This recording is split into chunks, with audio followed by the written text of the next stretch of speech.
welcome back to my channel. The beginning of spring is the first of the 24 solar terms eating spring pancakes. On this day is a dietary custom that has existed since the Song dynasty. It means welcoming spring and looking forward to a good harvest. To eat spring pancakes, you need to roll them with dishes, which can be meat, stir-fried seasonal vegetables, or any cooked food you like. Today's recipe is spring pancakes, and the making process is not complicated. Let's get started. Prepare 250 grams of flour, 200 milliliters boiling water.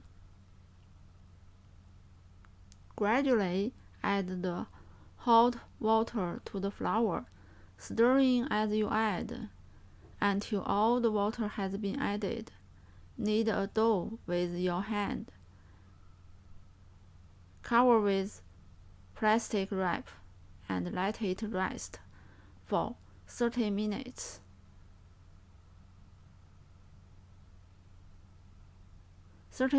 Later, dust the work surface with some flour. Knead the dough for 3 to 5 minutes.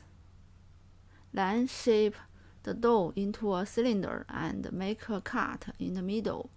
Divide them evenly into 12 parts. Take 2.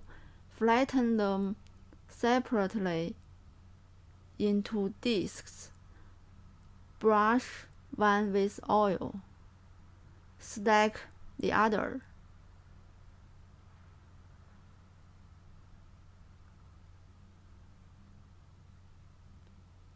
Roll into a cake with a rolling pin, as thin as possible.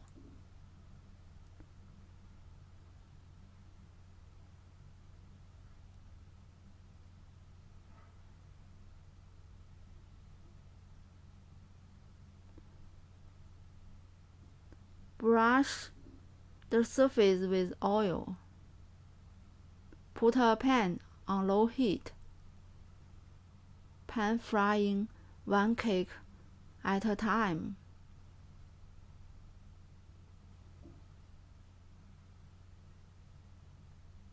Cook gently, turning over time to time. You'll see it turn white and bulge in the middle, which means it's done. Transfer to a plate. You can easily split it in the middle to get 2 spring pancakes. How to eat? I simply stir-fried a plate of shredded carrots and potatoes, rolled it in spring pancake, and ready to serve. There is a saying in northern China that everything can be wrapped into spring pancakes. If you love this recipe, give it a try and subscribe for more Chinese cooking videos. Thank you for watching and see you next time.